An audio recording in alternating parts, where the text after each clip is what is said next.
Hello प्यारे बच्चों, आप सभी का स्वागत है सागर एकेडमी। इस में आप सब बच्चे आज कक्षा 10 की गणित पढ़ने के लिए एकत्रित हुए हैं।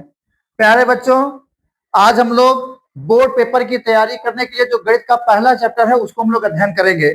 उससे पहले हम लोग जानेंगे क्या, कई बार क्या होता है कि जब आप पेपर की तैयारी करते हैं तो कुछ ऐसी भी चीजों को आप पढ़ लेते हैं जो आपके प्रश्न में नहीं रहता है, उनकी भी तैयारी कर लेते हैं। तो आइए हम लोग सबसे पहले जाने कि जब हम लोग पढ़ेंगे वास्तविक संख्याओं का तो ये कितने नंबर का आता है।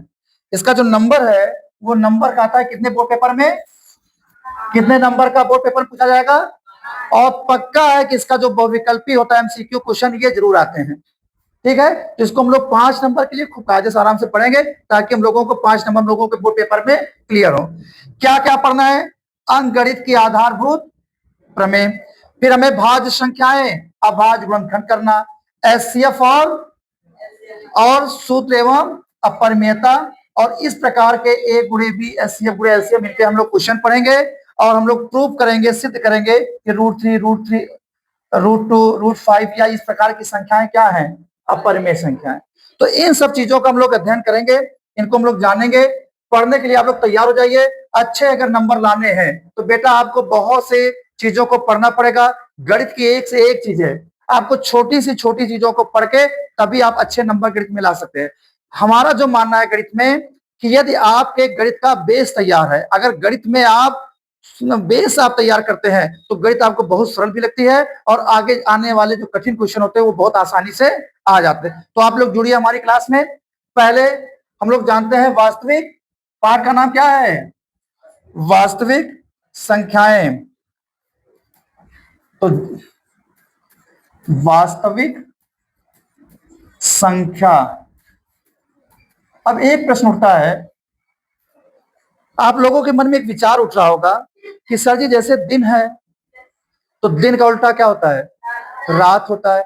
सर जी आप बार बार चिल्ला रहे हैं कि वास्तविक संख्या वास्तविक संख्या, क्या ऐसा भी है कि वास्तविक संख्याओं के अलावा भी कोई संख्या होती है? यानी अगर वास्तविक संख्या है तो क्या इसका उल्टा काल्पनिक संख्याएं भी होती हैं? ऐसा विचार मन में चला कि नहीं चला?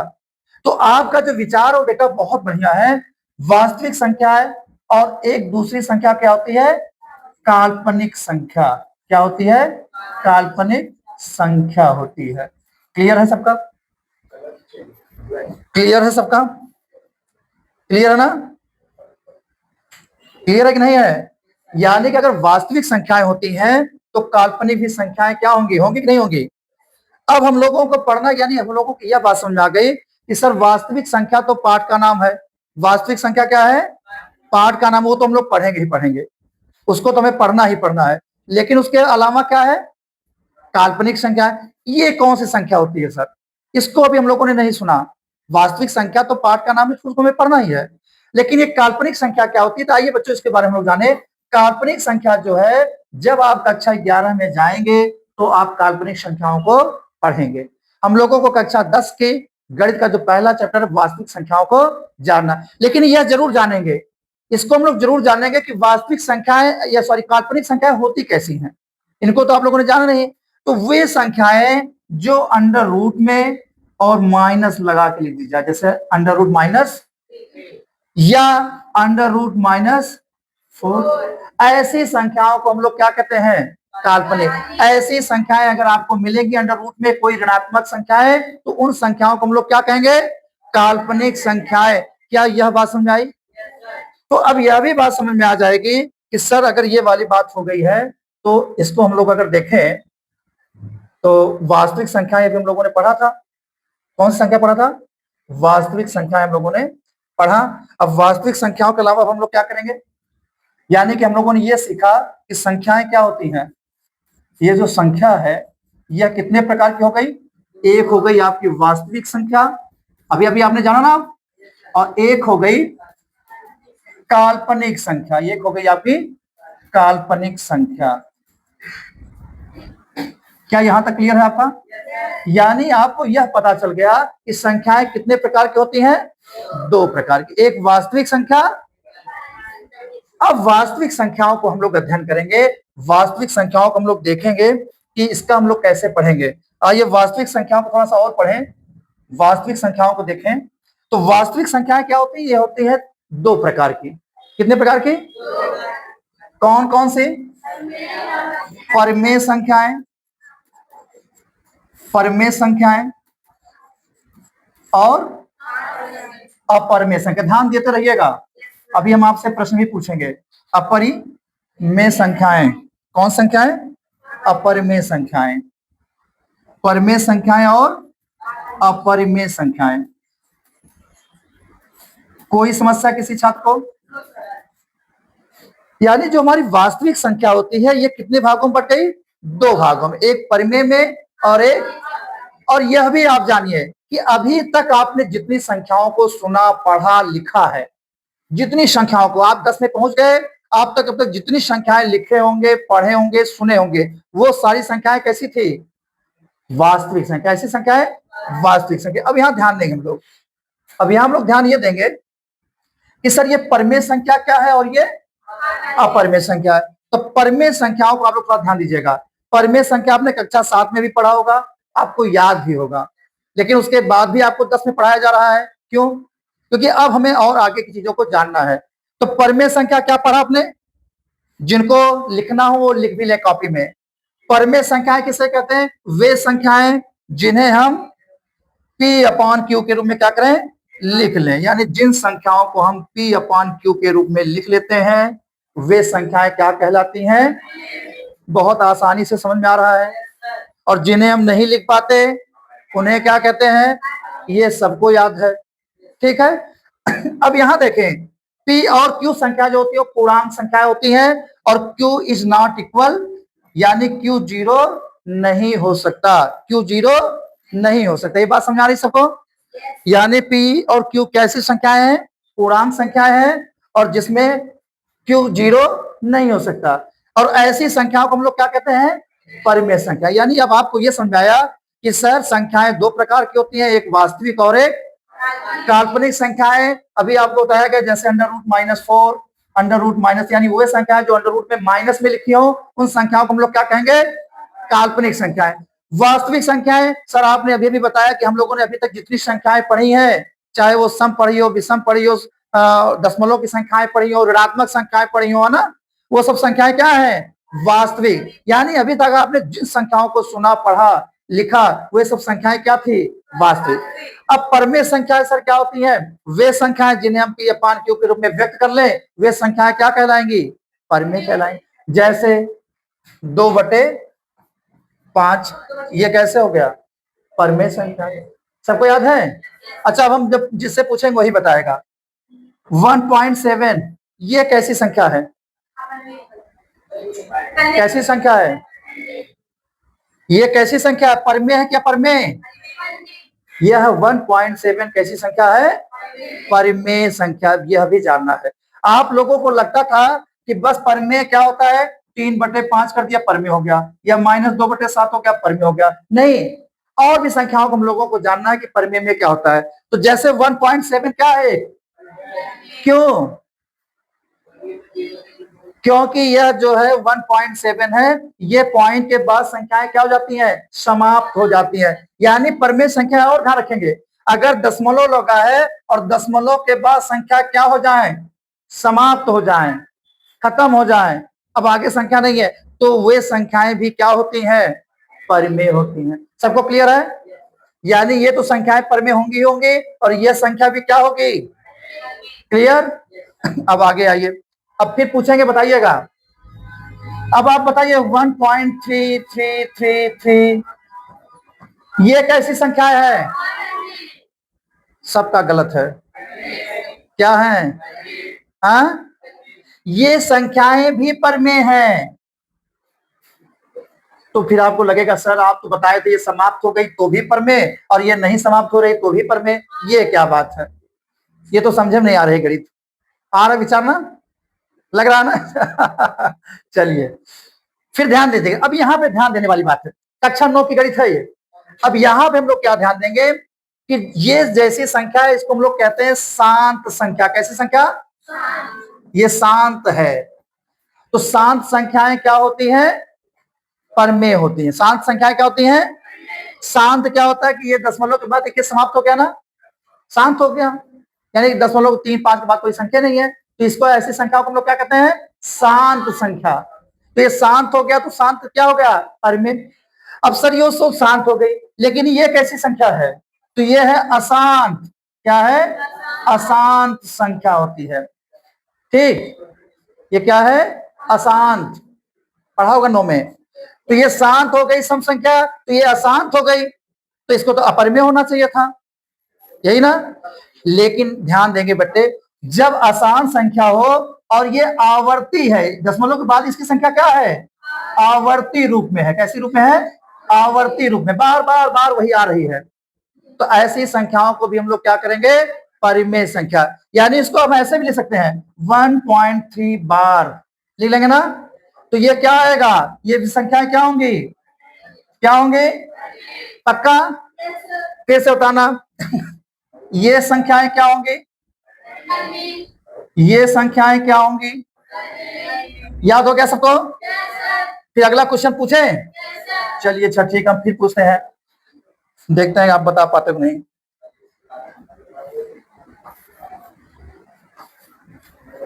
चलिए बताइए, अब ये कैसी संख्या है,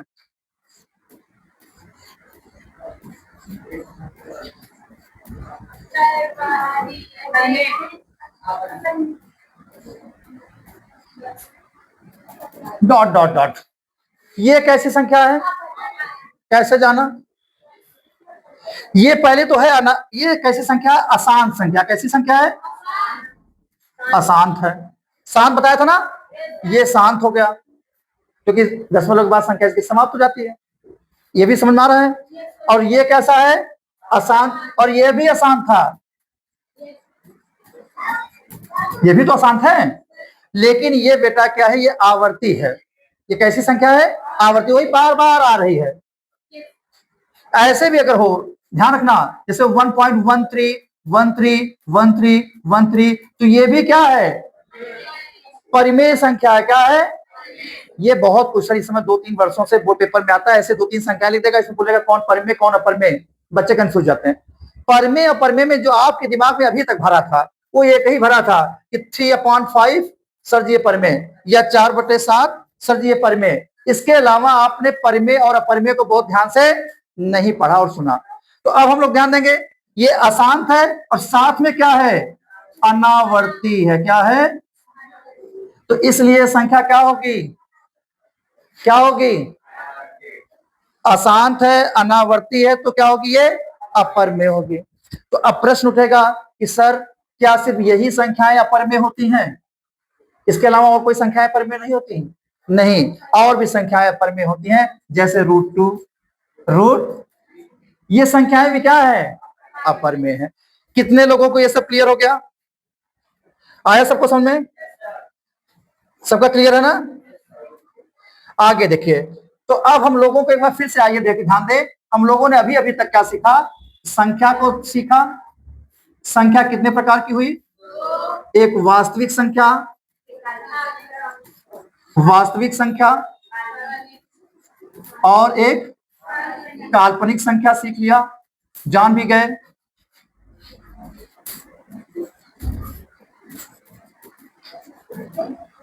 फिर एक क्या होता है, वास्तविक संख्या कितने प्रकार का, फिर हमने देखा कि वास्तविक संख्या 2 प्रकार की, एक परिमेय संख्या और एक अपरिमेय संख्या। क्लियर है ना सबका, यहां तक सबका क्लियर है। संख्या को इंग्लिश में क्या कहते हैं, नंबर, वास्तविक संख्या को रियल नंबर, काल्पनिक संख्या को इमेजिनरी नंबर, परिमेय संख्या को रेशनल और इसको इरेशनल। ऐसे भी आप लोग पढ़ लेंगे। चलिए हम लोग और देखें, आगे बढ़ते हैं। अब प्रश्न उठता है कि सब परिमेय संख्या तो समझ में आ गई, सभी बच्चों को परिमेय संख्या तक समझ आ गया नहीं आ गया, परिमेय अपरिमेय भी आ गया, वास्तविक और काल्पनिक को भी जान लिया, संख्या के लिए। अब परिमेय संख्या भी, ये जो परिमेय संख्या है, परिमेय संख्या, इसके भी कई पार्ट होते हैं। आइए ध्यान दें, ये जो आपने परिमेय संख्या देखा था, अच्छा इससे पहले एक और बात करेंगे। एक बार बोर्ड पेपर में प्रश्न आया था √3 कैसी संख्या भी बताई हमने आपको, बताई थी।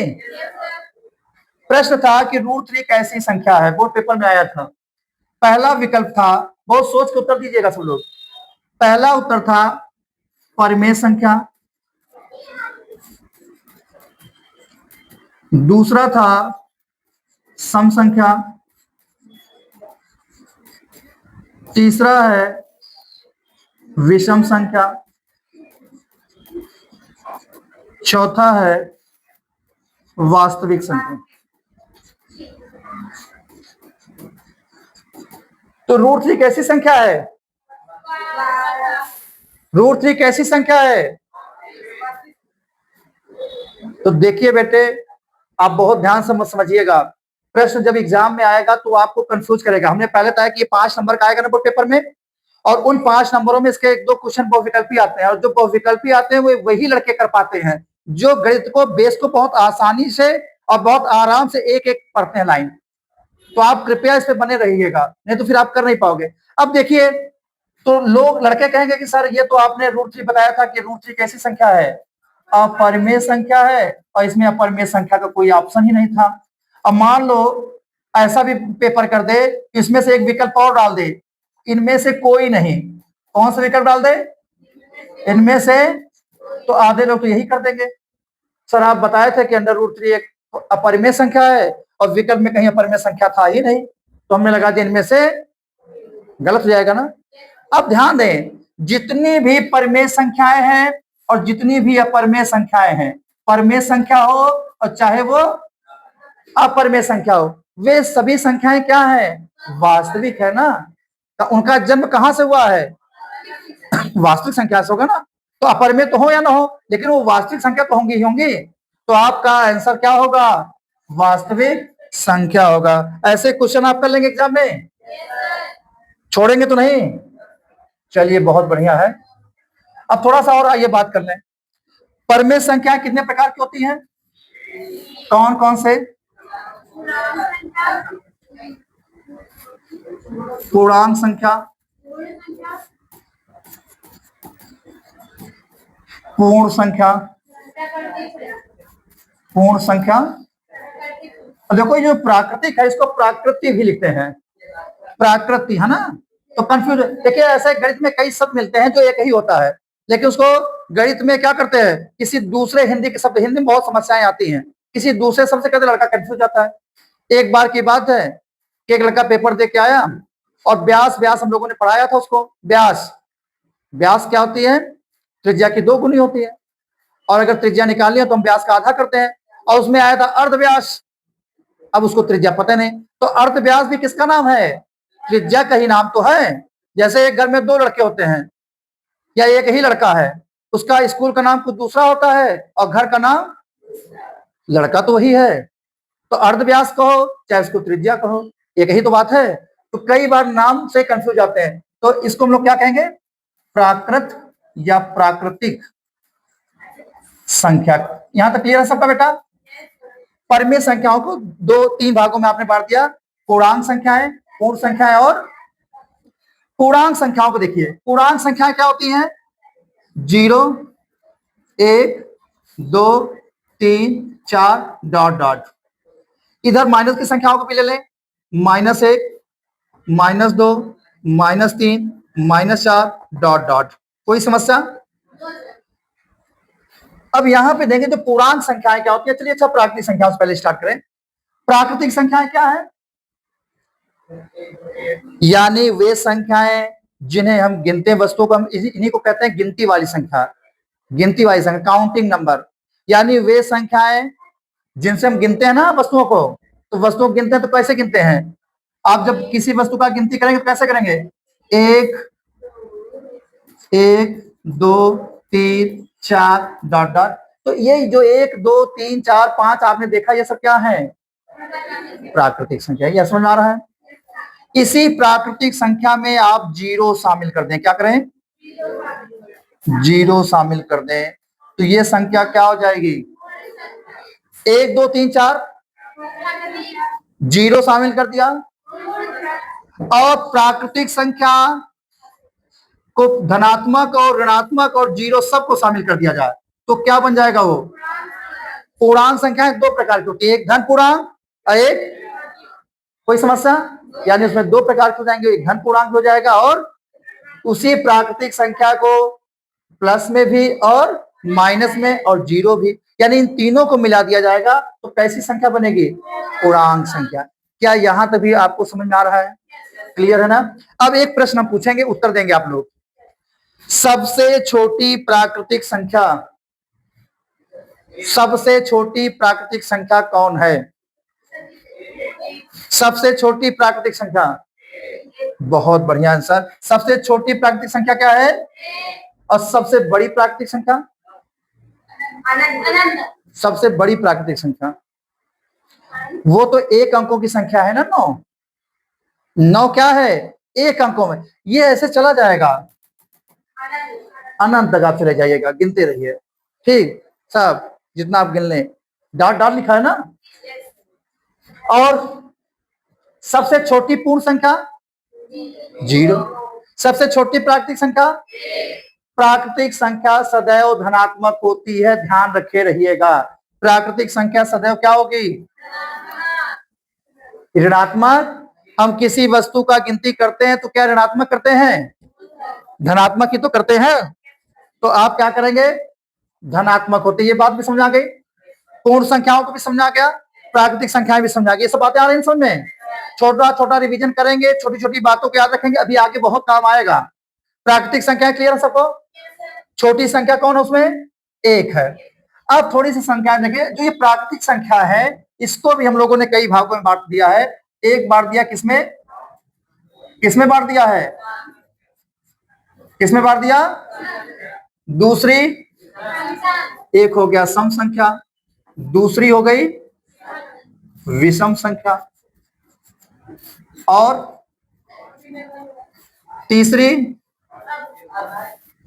तीसरी कौन संख्या? अभाज्य संख्या है, अभाज्य संख्या। चौथी भाज्य संख्या। जिनको लिखना हो जब बोला करें तो कॉपी से लिख लिया करें। पांचवी भी चलिए लिख लीजिए, सह अभाज्य, सह अभाज्य संख्या। तो सबसे पहले हम लोग बात करेंगे सम संख्या। सम संख्या तो आप सभी लोगों ने पढ़ा होगा, ऐसा कोई छात्र नहीं है कि जो सम संख्या ना पढ़ा हो और 10 तक पहुंच गया। सब लोगों ने सुना ना? क्या है सम संख्या? वही है सम संख्या। उसको सुनते सुनते आप लोगों को कान में कई बार गया होगा। वे संख्याएं जो 2 से विभाजित हो जाएं उन्हें क्या कहते हैं? सम संख्या को थोड़ा और समझते हैं, थोड़ा विस्तार से समझते हैं। सम संख्या क्यों इसका नाम पड़ा होगा? यह क्या करता है? समान दो भागों में संख्याओं को बांट देता है। जैसे तुम्हारे पास 12 सेब हो, 12 सेब हो तो ये सेब दो भागों में आसानी से बढ़ जाएंगे, नहीं बढ़ जाएंगे? एक आदमी को 6 मिल जाएगा और एक को, तो ये 2 सेब, 12 सेब थे, ये दो भागों में आसानी से बढ़ गया ना। समान रूप से बढ़ गया ना। समान माने बराबर, समान माने अगर दो लोगों में समान रूप से कोई संख्या विभाजित हो जाए, इसी का दूसरा रूप कहते हैं हम लोग वे संख्याएं जो 2 से विभाजित। यानी 2 से विभाजित का मतलब क्या हुआ? समान भागों में 2 रूप में को बांटना। 2 रूपों में उसको क्या करना? अगर 12 आम आपके पास हैं तो उसको 2 भागों में बांटना, तो कितना कितना बांटोगे? 6 बांटना। तो ये बढ़ गया ना। अब जो बढ़ गया वो कैसी संख्या? सम संख्या। यानी वे संख्याएं जो 2 से क्या हो जाती हैं?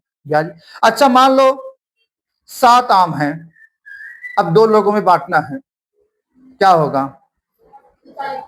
सोच के बताइए। बढ़ जाएगा बराबर बराबर? समान रूप से बटेगा? समान रूप से बटेगा नहीं बटेगा? नहीं बटेगा ना। कोई 4 ले लेगा जो ज्यादा ताकतवर होगा हाँ, और जो ज्यादा ताकतवर नहीं होगा तो 3 पाएगा। ऐसा हो गया?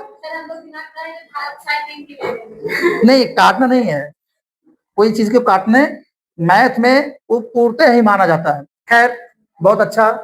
तो समान रूप से अगर कोई संख्या विभाजित हो जाती है, यानी 2 से विभाजित हो जाती है, वो संख्या क्या कहलाएगी? और अगर समान रूप से विभाजित नहीं हो पाई, जैसे हमने बताया 7 आम, तो नहीं विभाजित हो रही है, तो ये विषम संख्या हो जाएगी। यानी वे संख्याएं, इसको अगर आप लिखने के रूप में लिखें तो वे संख्याएं जो 2 से विभाजित नहीं होती हैं उन्हें हम क्या कहते हैं, विषम संख्याएं। और वे संख्याएं जो 2 से विभाजित हो जाती हैं उन्हें हम, क्लियर है। दूसरी परिभाषा भी हमने बताई थी कि अगर किसी संख्या का इकाई अंक, कैसा अंक, इकाई अंक, अगर इकाई अंक को आप देखें और आपको मिल जाए वो 0, क्या मिल जाए, 0 मिल जाए।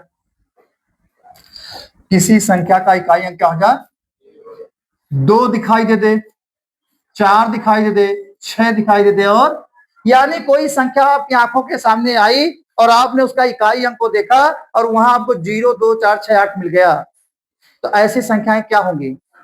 जैसे अभी हमने आम का उदाहरण लिया था ना, तो आम के कितने आम थे, तो 12 में क्या है, 2 दिखाई दिया ना। तो यानी अगर 2 दिखाई देते, 4 दिखाई देते, 6 दिखाई देते, यार कोई संख्या हो, किसी संख्या का इकाई अंक अगर 0, 2, 4, 6, 8 दिखाई दे रहा है या है, तो संख्या क्या होगी। क्या इतनी आसानी समझ में आ गया। अब समझ, ये बहुत इंपॉर्टेंट है। अभी आपको लग रहा है सर ये सम संख्या तो हम लोग जानते हैं, आप बार बार बता रहे हैं और हम लोग सुनते सुनते जो है इस चले आ रहे हैं अच्छा 4, 5 से, लेकिन अभी जब आप इसका गुणनखंड करेंगे तब आप देखेंगे कि सम संख्या तो 2 से कट जाएगी, तो आपको 2 से काटना पड़ेगा। तो ये अभी आगे कल के जब क्वेश्चनों में आप देखोगे तो ये सम आपको लगेगा कि सर ये तो बहुत काम की चीज थी, तब आपको लगेगा कि सर 2 से विभाजित है, 2 से हम काटते हैं, ठीक है। अभी इसका उपयोग भी होगा। विषम संख्याएं क्या है, जो 2 से विभाजित, यानी जिनका समान रूप से बंटवारा हम नहीं कर सकते हैं। बंटवारा किसी की ज्यादा हो जाए, किसी को कम हो जाए। विषम, विषम का मतलब क्या, ऊपर नीचे, किसी को ज्यादा, किसी को, घरों में ऐसे बंटवारा होता है ना, कोई ज्यादा ले लिया, कोई कम ले लिया, तो इस प्रकार को हम लोग क्या कहते हैं, विषम। यानी समान नहीं है, वो कैसा है, विषम है, अपोजिट है। अब विषम संख्याओं को हम लोग कैसे जानेंगे, जिनका इकाई अंक क्या हो, 1, 3, 5, 7, 9।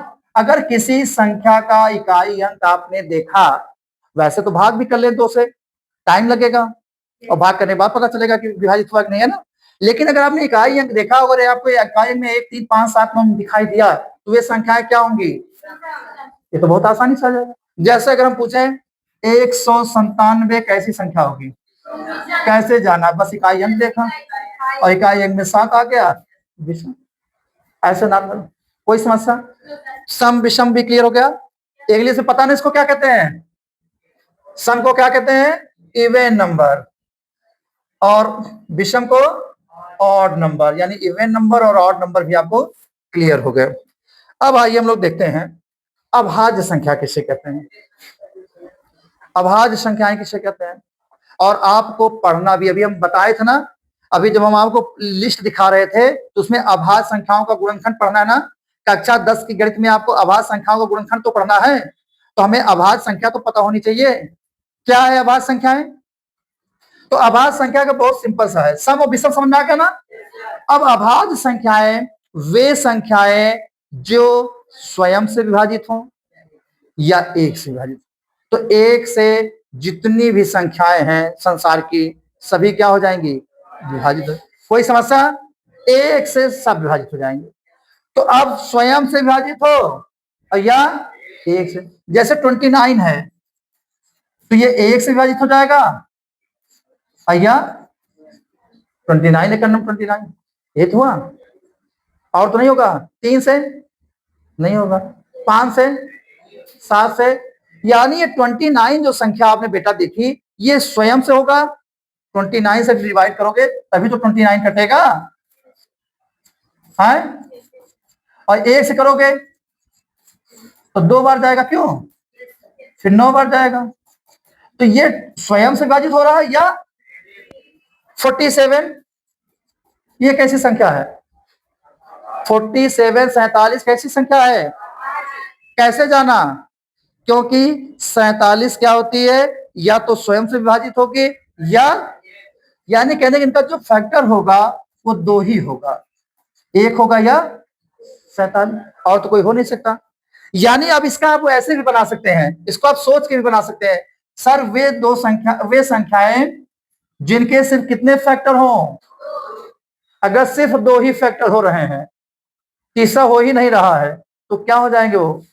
अभाज्य। अगर दो आपके पास फैक्टर मिले तो उसका क्या हो जाएगा? वो अभाज्य। ये बात समझ में आ रही है? अच्छा, मान लो अगर हमने ले लिया मान लो 21 ले लिया, ये कैसी संख्या होगी?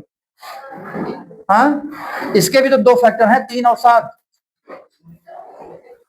नहीं, और भी हो सकते हैं, एक भी तो हो सकता है। क्यों? यानी ये 21 वाली जो संख्या है ये क्या होगी? ये स्वयं से भी विभाजित हो जाएगी, 3 से विभाजित हो जाएगी, 7 से विभाजित हो जाएगी ना। तो ऐसी संख्याएं क्या होगी? भाज्य। अब इसी भाज्य को भी आप जान गए, यानी वे संख्याएं जो स्वयं से विभाजित हो, इसको लिख भी सकते हैं आप। भाज्य संख्याएं क्या होती हैं? वे संख्याएं जो स्वयं से विभाजित हो, एक से विभाजित हो और किसी अन्य दूसरी संख्या से भी विभाजित हो, तो वे संख्याएं क्या कहलाती हैं? भाज्य। फिर से समझ लो, अभाज्य क्या है?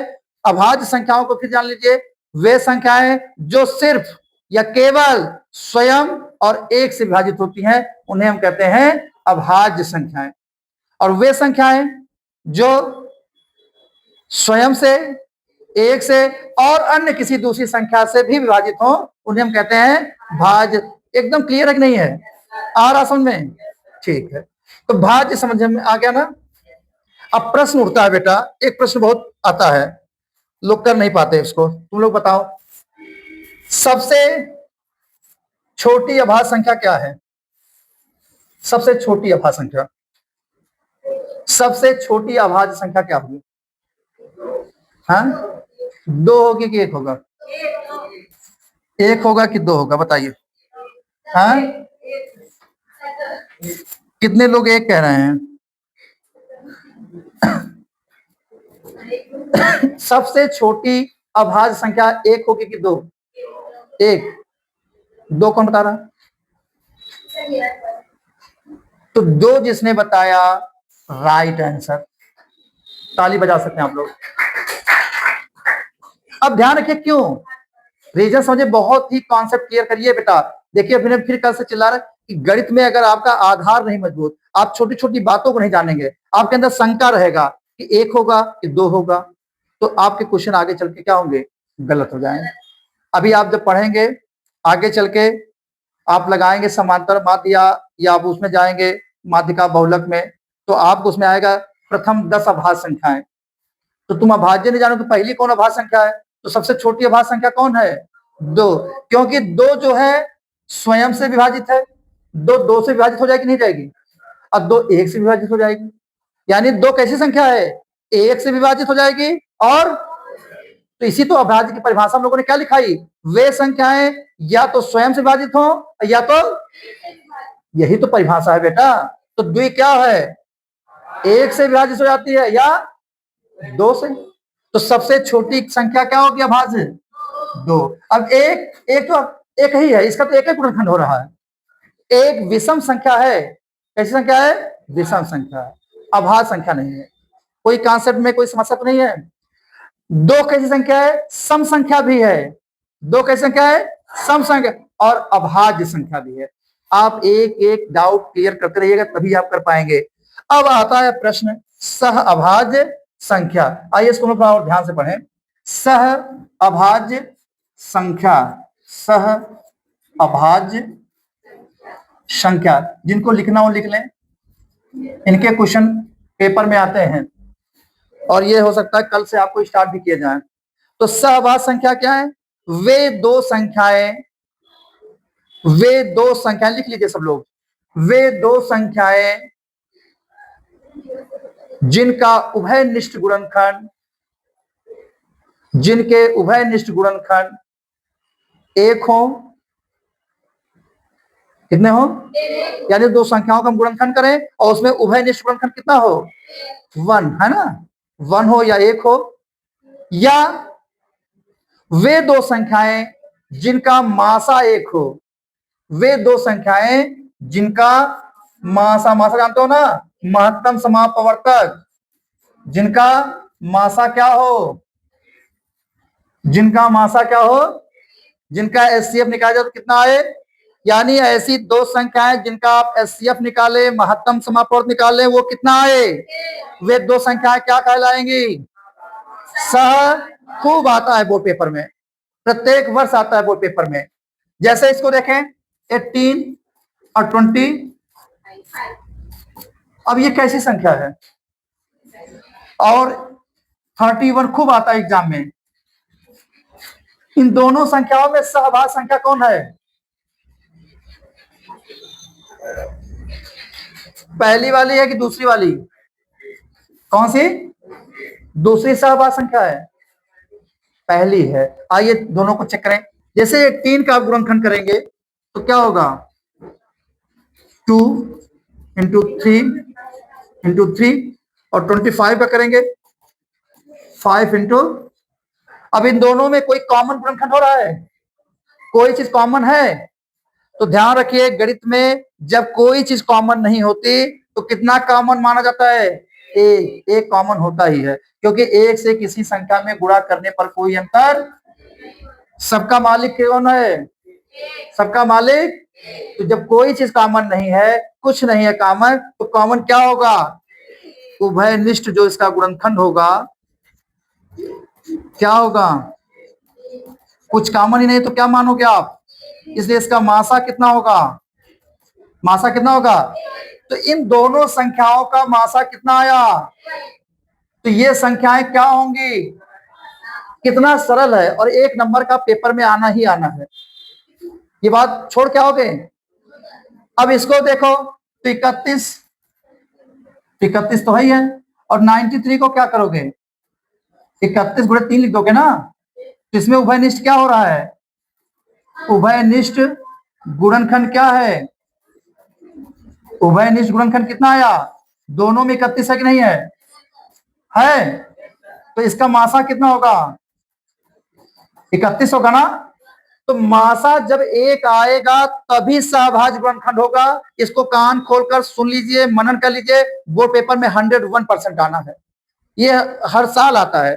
तो क्या ये बात याद रहेगी, तो जिन दो संख्याओं का मासा एक होगा वे संख्याएं क्या कहलाएंगी, सहअभाज्य गुणनखंड कहलाएंगे।